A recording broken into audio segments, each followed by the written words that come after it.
राधे राधे, मैं निधि उपाध्याय आज आप लोगों के साथ एक बहुत ही बड़ी चर्चा करने आई हूँ।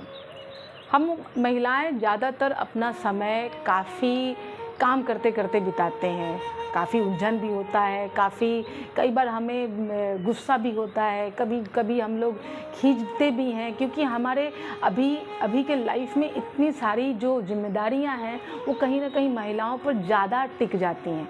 महिलाओं को केवल घर नहीं संभालना पड़ता है, पूरी परिवार की जिम्मेदारी लेनी पड़ती है। उस टाइम में उसको बच्चों के साथ किस तरीके से व्यवहार करना चाहिए, ये काफ़ी कुछ हमारे स्वभाव पर निर्भर करते हैं। हम अपने बच्चों से बिल्कुल उनको तुरंत में बदलना चाहते हैं। क्या हम ये सोचते हैं कि हम क्या तुरंत पूरी तरीके से अपने आप को बदल पाते हैं? नहीं, ये गलत बात है। हम जब खुद को नहीं बदल सकते तो अपने बच्चों से इतनी अपेक्षा क्यों लगा के रहे हैं कि हमारे बच्चे बिल्कुल बदल जाएं। हम उनसे हमेशा अपशब्द का चयन करके हम उनको ये तुम बिल्कुल कर नहीं सकते, वो तुम बिल्कुल तुम्हारे लायक ये काम नहीं है, तुम कभी बदल नहीं सकते, हर चीज़ के लिए हम इस तरीके से बोलते हैं। उससे हमारा और उनका संबंध तो कहीं ना कहीं डिस्टर्ब होता ही है।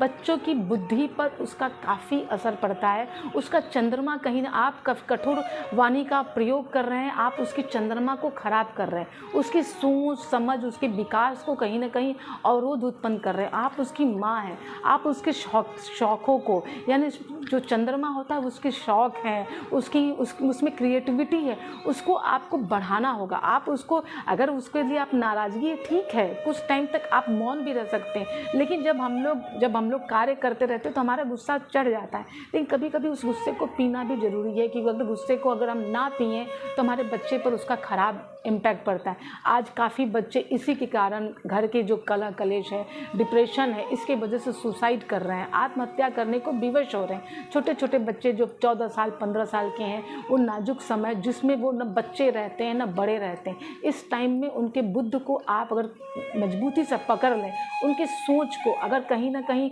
एक माँ समझ जाए तो काफ़ी सारे बच्चे हैं जो कम उम्र में हमसे दूर हो जा रहे हैं, वो नहीं होंगे। दूसरी चीज़, कोई भी पति के साथ अगर हम अपनी ऊंची आवाज़ में बात करते हैं तो कहीं नहीं खामियाजा हम ही खुद स्वयं भुगतते हैं। हमारा कर्म ही हमारे पास रिजल्ट लेकर स्वयं दोबारा आता है। अगर हम आज अपने पति के साथ संबंध को अच्छा नहीं कर रहे हैं तो हमारा गुरु भी डिस्टर्ब हो जा रहा है, हमारा शुक्र भी डिस्टर्ब हो रहा है। और जब गुरु और शुक्र दोनों डिस्टर्ब हो रहा है तो हमारे घर की जो एक प्रणाली है, जो घर में खुशहाली है, वो कहीं ना कहीं ग्रहण युक्त हो जाती है। वहाँ ग्रहण अपना एक रोल अदा कर लेता है, और जब ग्रहण ही लग जाएगा तो आप उसमें चाहे कितना भी पैसा हो और कितना भी लग्जरी है, वहाँ पर कभी भी खुशियाँ स्थिर रूप से नहीं रह सकती हैं। तो मेरी भाइयों और बहनों, सबसे मेरा नम्र निवेदन है कि आप अपने घर में, चाहे कोई भी प्लैनेट है, हमारे घर में ही सारे प्लैनेट हैं, हमारे स्वभाव पर डिपेंड करता है, निर्भर करता है कि कौन सा नंबर हम कब किस तरीके से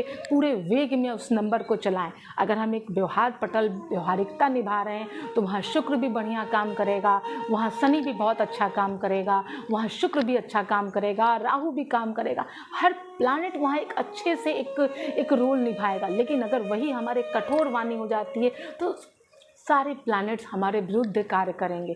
तो ये हमारे ऊपर डिपेंड करता है कि हम किस तरीके से अपने व्यवहार कुशलता से अपने घर को संभालें या व्यवहार की अकुशलता से अपने घर को बिगाड़ें।